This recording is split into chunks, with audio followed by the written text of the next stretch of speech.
We're in Marrakesh, Mexico, and in today's video... Mexico?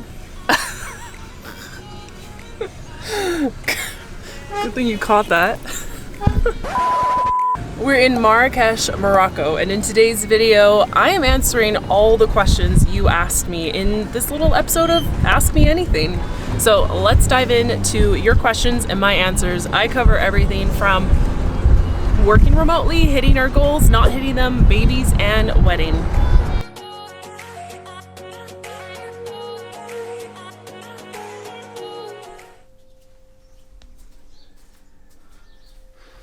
You could stay. Okay. What do you think of long form content these days? Is it worth it? Well, here I am right now in Marrakesh with my beautiful new camera. Let me show it to you while we're here on the subject. Can you see it? Anyway, it's glorious. It's the nicest camera I've ever owned. And we're at almost 100,000 subscribers on YouTube. And this is like the first really nice camera I've invested in, which goes to show that you don't need the nicest camera to grow on YouTube, Instagram, whatever it is. Like I used a Canon G7X, is that right? To get to 100,000 subscribers. So what do I think of long form content? I really like it. I'm not gonna lie, it's probably the most difficult type of content to make. Yeah, it takes a lot of effort to not just film, but plan out what you're gonna film. Make sure your talking points are solid. And then of course there's the editing and then the publishing process. But I also find that long form content is a really, really good investment. We've been growing my YouTube channel for 2.5 years. And even though we never really went viral and went crazy fast in our growth, we still find that we're getting really high quality customers from YouTube, and we have tracking software in place. And so we can actually see how much revenue comes from our organic channels. And every week, our YouTube channel generates anywhere from $1,000 to $10,000 in organic revenue. So it's definitely worth it. And this year I want to go all in on long form content. As much as I love short form and I love Instagram, I want to make our long form content, our YouTube channel, like our pillar content. It's our core content, like a waterfall, and everything else trickles down from it. So that's our plan. How long do you plan to spend in Barcelona? I think we'll definitely be in Barcelona for the year. So we moved to Barcelona in September of 2021. We do want to stay for the summer of 2022, but there's nothing really keeping us in Barcelona. We moved there because we had a couple friends who were already there. I have my EU passport. Jalil and I have always wanted to live in Europe. And we've also loved Barcelona. Like every time we've traveled there, it's been such a fun city. So we decided to choose Barcelona as our landing spot. After the year, we might check out another city in Spain. We might go to Portugal, maybe Malta. I don't know how long we will stay in Barcelona, but I don't think we're going to be done with Europe anytime soon. What's the most important thing when first starting out on Instagram? I'm in the health coaching space. So Instagram this year, 2022, it's a lot different than when I started in 2013. So there's a lot going on. The very first thing I would do is make sure that your foundational stuff, like how you are coming across to people, who you are targeting, you want all that messaging to be super, super clear. So if I were to start an Instagram account this year for my business, I would make sure I have a really good handle that is my business name or close to it. I would make sure that my bio and my name field are speaking to my target customer. We can't be vague, we can't be wishy-washy. There's over 1 billion accounts on Instagram. So you need to be super clear about who you're for. And I've got tons of videos on how to do that, how to make sure your bio is on point. Then I would look at my content strategy, and I wouldn't necessarily want to do all types of content because there's a lot on Instagram and you could be very busy, but I would focus on what is helping accounts grow the fastest these days. And that's definitely short form video. So Reels, I would make sure that I have a really good Reels strategy. Sometimes carousel posts can do really well because they're savable and shareable, and even quote cards, they can do really well if they are pure value. So I would get my bio on point, make sure my profile looks good to make a good first impression. Then I would nail my content strategy and just hone in on what's going to give me the most bang for my buck, the most effective views and reach for my effort. And then I would focus on which features I'm going to really nail. So, for example, reels are best for visibility. So I would do a lot of reels. I would make that a big part of my content strategy. So reels are amazing for visibility and getting seen by new people. Stories are really great for engaging with your current followers. So I would focus on stories after reels. And then for lead generation and sales, I would focus on direct messages. So I would work on encouraging replies so that we generate DMs, and I would make sure I answer every single DM because that's often where the customers are in waiting. They're hiding for you there. You just have to reach out and connect with them in the DMs. The DMs are where the sales are at. So don't ignore them. Make sure you're responding to people in the DMs and generate those relationships. That's where the relationships happen on Instagram, in the DMs. What did I just do to my face? I think I got my skincare routine nailed. This is the craziest eye cream I've ever purchased from La Prairie. I tried out a few products and then I ended up buying this eye cream. So we'll see. Does it reverse aging? Time will tell. Okay, I've got 10 minutes before our car comes. I'm gonna answer another question. Next question is, what's your favorite trip to date? And I think the highlight trips that come to mind over my 7 years of being a digital nomad, because I quit my job in 2014, so I've basically been traveling and working remotely since then. But the two trips that come to mind are actually the trips when I was completely offline. The first trip was British Virgin Islands. That was the first trip where we were living on a boat on a catamaran and I had no choice but to be offline. I think I was working with a couple contractors at that time. And I was mostly a client-based business too, if I remember correctly. So I had to work in advance to get my work done before I was completely offline, living on a boat. So that was an amazing trip. Such a beautiful part of the world. And then the second most memorable trip, well, actually they're both kind of tied, but Kenya. We went on a safari, and of course, no Wi-Fi out in the bush.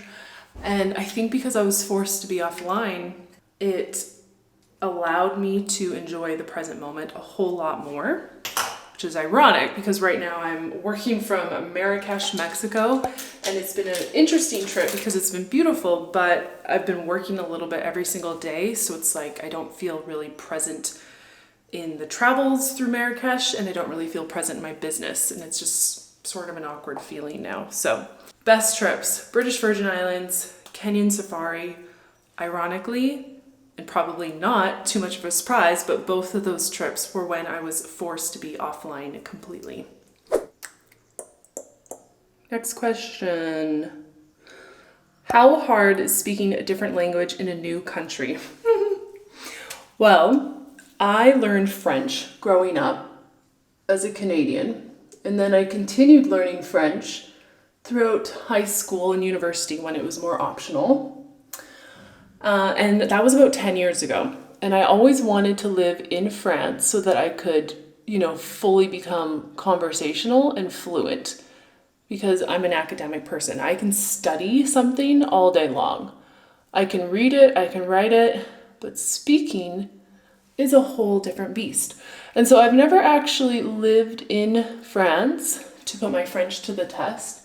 And over the last year, we've been living in Mexico and now Spain, and I've never had a Spanish lesson in my life. So Spanish has been a challenge. Luckily, it's not too difficult of a language, especially with having a French background.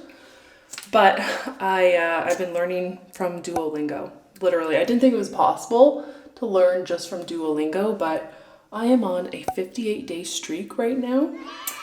And that's how I'm learning Espanol. Again, same thing with French. My pronunciation is horrible. So I'm going to keep learning my verbs, my nouns through the app. Obviously, I practice and speak in my day-to-day life. And then I'm going to get, wow, it's pretty bad. I'm going to get a Spanish coach, someone who I can meet with 1 to 2 times a week so that I can actually practice speaking and really work on the accent and the pronunciation. The crazy part has been I have like 10 years of French under my belt, and now that we're in Morocco, it's a perfect place to speak French, and my brain is melting. I can't keep track of the difference between French and Spanish, so it's actually been really eye-opening to see how much Spanish I've absorbed to the point where I can't even remember French anymore. I just am saying si instead of we. So my brain is currently melting with 2 foreign languages, but I'm gonna keep learning Spanish, Espanol. We just got back from the hammam, so my hair went curly. We were literally laying in a steam room, got scrubbed. My skin feels so good right before we leave Morocco, so yay for that. I've got a few minutes before we head out, so I'm going to answer a couple more questions. The next question I see on my list is, when's that wedding? We've been engaged for over a year, and je ne sais pas is the short answer. It's been a challenge to try to plan anything with the times that we're in. So I'm hoping by the end of the year, if all goes to plan. It's a bit of a challenge to put on lip liner whilst talking, while your lips are dry from the desert. Related to the wedding, when are the babies coming? So I'm 34. And I guess the shorter answer is sooner rather than later. I don't know how to answer this question, so I am stalling.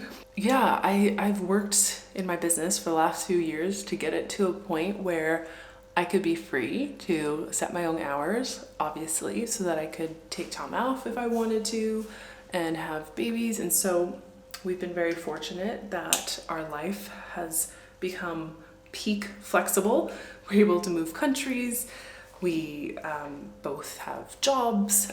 We've got money saved. So we are in a position now to think about having a family, and I'm trying not to psych myself out too much. I can be an overthinker. I know I can default to like worst case scenario thinking versus getting excited about all the possibility.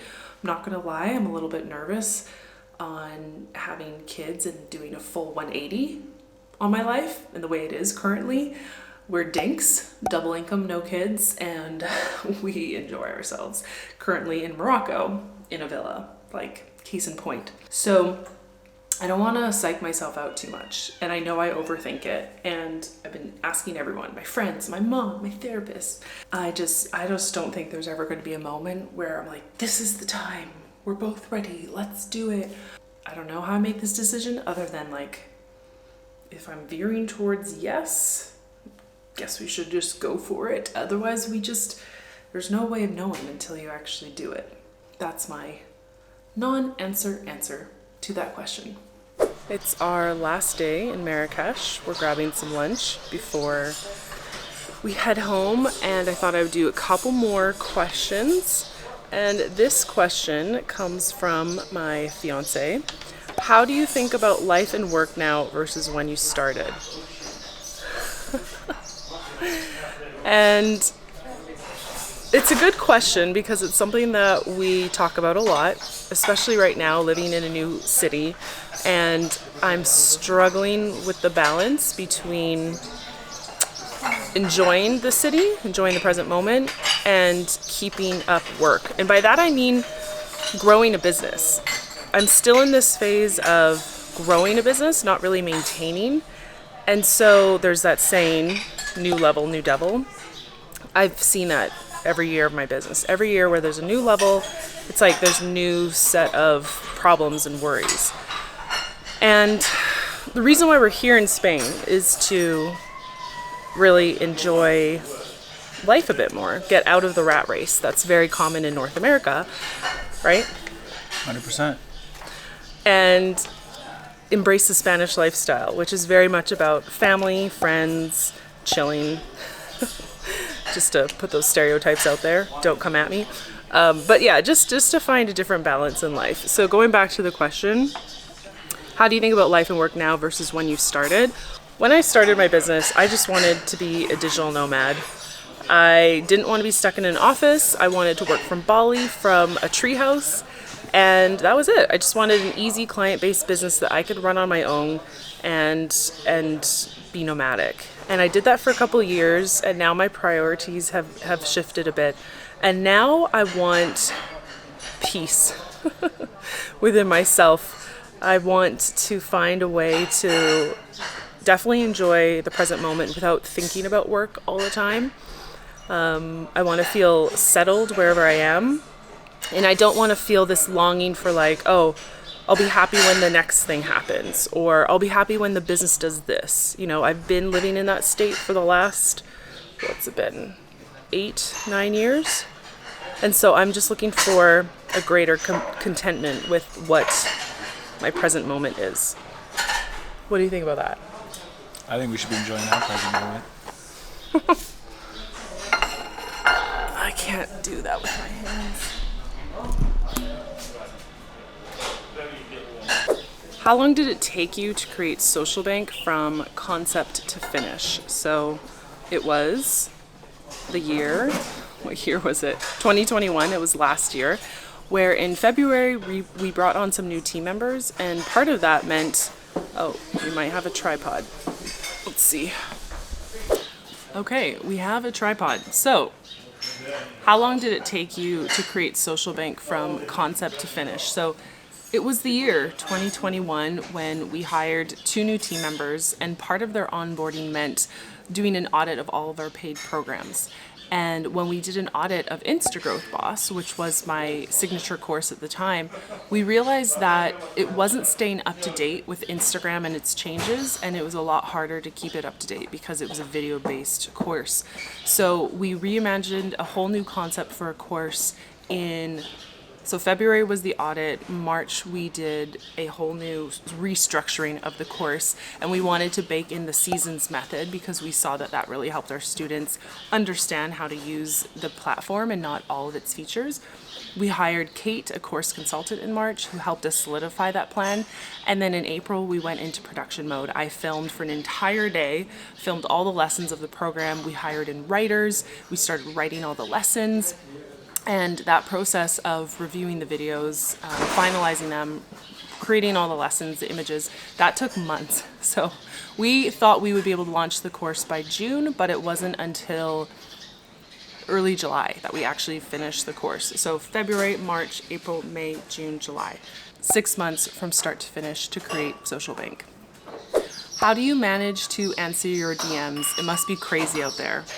I go through phases with my DMs. Sometimes I'm really on top of it and I'll reply from my app, but I'm really not someone who wants to be on their phone. So I actually have team members who help me manage my DMs. They use the Facebook creator tools to manage the DMs from their desktop. So usually it's me, but sometimes it's also my team members, especially when you're asking me any question about my product, or if you're a student and you have a problem, my team members will help you out. I never saw you declaring your goal at the start of the year. It would be interesting to watch you. Yeah, I didn't really do the whole, here's my word of the year, and here's our revenue from last year, and here's what we're gonna do this year. But I did share some thoughts on our last year's goals and this year's goals in my year in review video. So you can check that out. How do you handle disappointments in your business when you don't hit your goals? This has been an ongoing challenge for me because in high school I was an over-the-top straight-A student. Imperfection was not allowed, failure was not allowed, and now having run my business since 2014 full-time, so what is that, 7-8 years, I've had to work through this. And now when I don't hit business goals, it does bring about questions and feelings like, am I a failure? Was I overly ambitious? Where did I drop the ball? And then when I compare myself to other people, that's when things can spiral. That's when things can get dark. I do struggle with that for sure. When I see other people growing their business in the way that I had wanted to, but I didn't. So I do go through this period, this slump. To be honest, I've kind of been going through that lately. And when I get into that frame of mind, it kind of makes me freeze. Like, I don't know how to act. I go into indecision mode. I look at all options, all possibilities. And now, in order to not go into that spiral, I consider a goal a nice benchmark to hit, but it's not the end all be all of my business. Oh, we've got some food coming. Fish and chips. Thank you.